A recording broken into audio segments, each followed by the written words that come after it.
Assalamualaikum warahmatullahi wabarakatuh. Alhamdulillah, segala puji bagi Allah Subhanahu wa taala, Tuhan semesta alam. Selawat serta salam semoga selalu tercurah kepada junjungan kita Nabi besar Muhammad sallallahu alaihi wasallam beserta keluarga, sahabat dan seluruh umat Islam yang istiqomah dalam menjalankan sunnah beliau hingga hari kiamat. Perkenalkan, saya Imtisal Amri, mahasiswa program doktoral pada Universitas Putra Indonesia YPTK Padang. Pada kesempatan kali ini saya akan memaparkan review buku monumental karya Buya Hamka dengan judul Tasawuf Modern. Baik, kita lanjut. Di sini saya akan coba membahas buku Tasawuf Modern karya Profesor Dr. Hamka. Buku Tasawuf Modern ini awalnya merupakan tulisan-tulisan dari Buya Hamka pada suatu majalah. Majalah tersebut terbit 1 bulan sekali dan Buya Hamka menulis pada salah satu rubrik yang bertajuk Bahagia. Namun karena antusias masyarakat terhadap tulisan-tulisan dari Buya Hamka meminta untuk dijadikan sebuah buku. Dan setelah terkumpul cukup banyak tulisan-tulisan dari Buya Hamka, maka pada tahun 1939 diterbitkanlah tulisan-tulisan tersebut menjadi sebuah buku yang awalnya pada majalah tersebut dengan tajuk Bahagia, namun di saat dijadikan buku diganti namanya menjadi Tasawuf Modern. Dari pengambilan nama tasawuf atau tasawuf modern itu juga banyak yang menjadi perdebatan asal dari kata tasawuf itu. Ada yang berpendapat kata tasawuf itu berasal dari kata syifa atau yang berartinya suci, dan kata suci itu juga dibahas dalam buku Tasawuf Modern ini yang berarti suci atau bersih. Namun ada juga yang mengatakan bahwasannya berasal dari kata sufah. Sufah itu mengambil dari istilah golongan sahabat Nabi yang tinggal di serambi masjid. Jadi seperti yang kita ketahui, Nabi besar Muhammad sallallahu alaihi wasallam itu memiliki banyak murid yang kebanyakan itu adalah anak-anak muda yang biasa kita sebut kalau sekarang ini mungkin santri, ya. Santri tersebut atau sufah tersebut memang tinggal di serambi masjid. Disebut dengan ahlus sufah itu adalah anak-anak muda atau pelajar yang dididik oleh Nabi yang mempelajari berbagai permasalahan agama. Ya, mereka belajar tentang agama langsung dari Nabi Muhammad SAW. Salah satu yang cukup terkenal yaitu Abu Hurairah. Abu Hurairah ini adalah ahli sufah yang setiap harinya memang mengikuti Nabi besar Muhammad SAW. Kemanapun Rasul pergi, Abu Hurairah ini selalu mengikutinya. Baik itu Nabi pergi ke pasar, pergi ke tetangga, atau kemanapun Rasul pergi, Abu Hurairah ini selalu mengikutinya. Maka banyak yang meriwayatkan hadis-hadis dari Rasul itu diriwayatkan oleh Abu Hurairah, karena memang kesehariannya Abu Hurairah ini memang selalu mengikuti kemana Nabi Muhammad SAW pergi.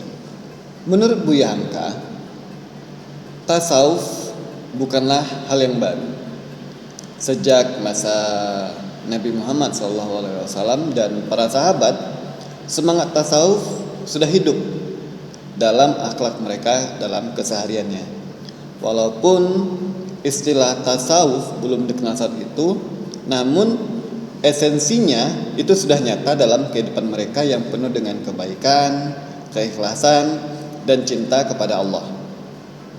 Buya Hamka menjelaskan bahwa pada masa itu tasawuf tercermin dalam sikap Nabi dan para sahabat yang rela mengorbankan harta dan jiwa demi kebaikan serta mendahulukan kepentingan agama serta menjaga hubungan harmonis dengan sesama. Tasawuf saat itu bukan hanya sekedar teori, tetapi menjadi gaya hidup yang menyatu dengan kehidupan sehari-hari, menjadi kebersamaan dan kebersihan hati yang mendalam. Buya Hamka menjelaskan bahwa tasawuf lahir sebagai jawaban atas krisis spiritual umat Islam pada masanya. Beliau memaparkan bahwa perdebatan fikih yang terlalu teknis, kehidupan yang materialistik, dan pengaruh pemikiran luar seperti filsafat Yunani yang telah membuat banyak orang kehilangan makna sejati dari ibadah. Dalam situasi seperti ini, tasawuf hadir bukan hanya sebagai pelarian, tetapi sebagai upaya menyegarkan semangat rohani dan memurnikan hati. Buya Hamka menekankan bahwa tasawuf mengajarkan manusia untuk menyatukan aspek lahir dan batin dalam ibadah dan kehidupan sehari-hari, menanamkan rasa ikhlas, sabar, dan qanaah di tengah modernitas yang menuntut serba cepat dan serba instan. Namun Buya Hamka juga mengkritik penyimpangan dalam tasawuf. Beliau menyoroti mereka yang meninggalkan syariat dengan dalih sudah mencapai hakikat, hidup bergantung pada orang lain, dan mengabaikan keluarga. Menurut beliau, tasawuf sejati justru menyempurnakan syariat dan memperkuat akhlak.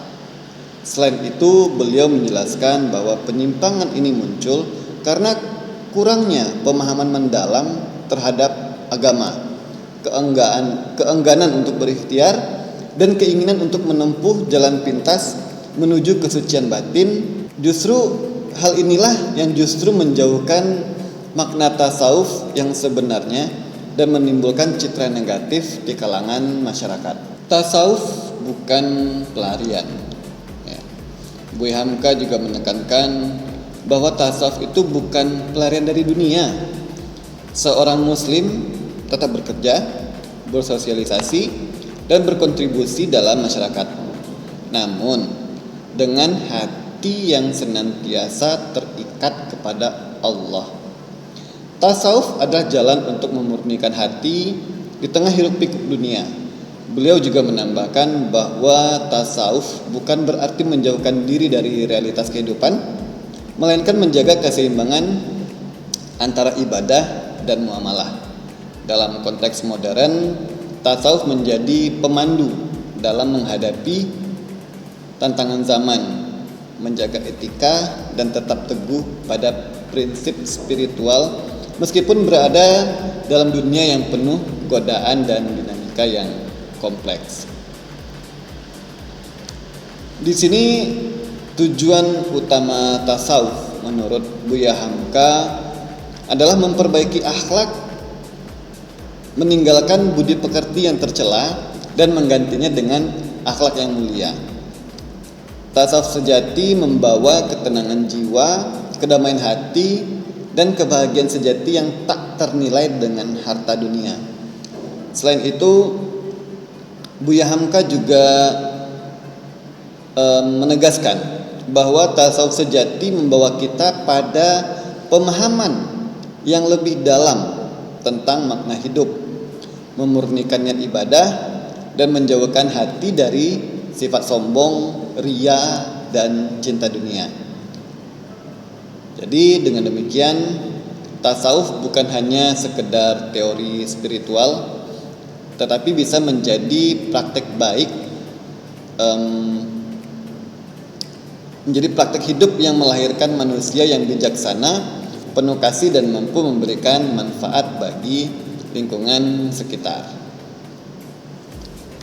Lewat tasawuf modern, Buya Hamka menunjukkan bahwa tasawuf bukan hanya amalan masa lalu, tetapi juga relevan di era modern saat ini. Tasawuf membantu kita menyelaraskan antara ajaran agama dengan budaya lokal dan tantangan yang serba cepat dan kompleks. Maksudnya tantangan zaman yang serba cepat dan kompleks. Buya Hamka juga menegaskan bahwa dalam kehidupan modern, tasawuf dapat diimplementasikan melalui sikap sabar, ikhlas, kepedulian sosial, dan etika kerja yang baik. Contohnya kalau dalam konteks sekarang, bagaimana seorang profesional tetap menanamkan nilai kejujuran dan etika di dalam dunia bisnis atau dalam dunia pendidikan ataupun dalam dunia sekarang ini demi menjaga keseimbangan antara tuntutan kerja dan ibadah serta tetap berempati kepada lingkungan sekitar.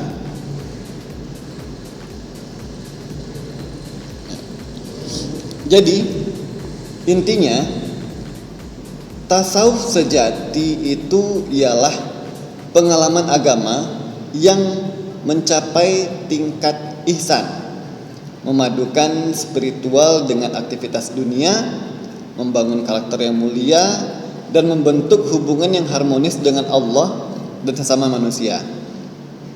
Inilah pesan utama yang selalu relevan sepanjang zaman ya. Tasawuf sejati menanamkan keyakinan bahwa setiap aktivitas meskipun bersifat duniawi dapat menjadi ibadah jika kita niatkan hanya karena Allah. Dalam kehidupan modern misalnya, bekerja ya dengan penuh tanggung jawab, membina keluarga yang harmonis dan menjaga etika sosial yang menjadi bagian dari wujud pengamalan tasawuf itu sendiri. Buya Hamka ingin menekankan bahwa tasawuf itu bukan hanya teori atau ibadah ritual, tetapi gaya hidup yang membawa keseimbangan antara lahir dan batin, dunia dan akhirat, sehingga setiap individu dapat menjalani kehidupan yang lebih bermakna, bahagia, dan diridai oleh Allah Subhanahu wa taala. Tasawuf bukan hanya untuk ulama atau bukan hanya untuk para sufi, tetapi untuk semua yang ingin hati bersih dan hidup penuh kedamaian. Jalan ini mendekatkan kita kepada Allah tanpa melupakan realita dunia. Tasawuf modern bukan hanya buku, melainkan cermin perjalanan rohani umat Islam di tengah modernitas. Buya Hamka mengajarkan bahwa tasawuf adalah kearifan untuk hidup lebih damai, hati lebih bersih dan lebih dekat kepada Allah sambil tetap berkiprah dalam dunia nyata. Buya Hamka bukan hanya seorang ulama dan pujangga, tetapi juga teladan bijaksana. Dalam tasawuf modern, beliau mengajak kita untuk menyeimbangkan ritual, akhlak, dan kehidupan modern, bukan sekedar menjadi sufi menara gading yang terasing dari realitas. Baiklah, alhamdulillah segala puji bagi Allah Subhanahu wa taala yang telah memberikan kita nikmat ilmu, kesehatan, dan kesempatan untuk bersama-sama menelaah pemikiran besar Buya Hamka dalam karya monumentalnya dalam buku Tasawuf Modern. Semoga materi yang saya sampaikan pada hari ini dapat menjadi bekal ilmu yang bermanfaat bagi kita semua. Tasawuf bukan hanya sekedar ilmu atau teori semata, tetapi adalah kunci untuk memperbaiki akhlak, mendekatkan diri kita kepada Allah, dan menuntun kita menuju keseimbangan antara dunia dan akhirat. Sebagai penutup, marilah kita memohon kepada Allah Subhanahu wa taala agar ilmu yang kita peroleh hari ini menjadi cahaya dalam kehidupan kita, membawa keberkahan bagi keluarga, masyarakat, dan bangsa. Mohon maaf apabila ada kekurangan dalam penyampaian ini. Terima kasih atas perhatiannya, dan akhir kata wabillahi taufik wal hidayah. Wassalamualaikum warahmatullahi wabarakatuh.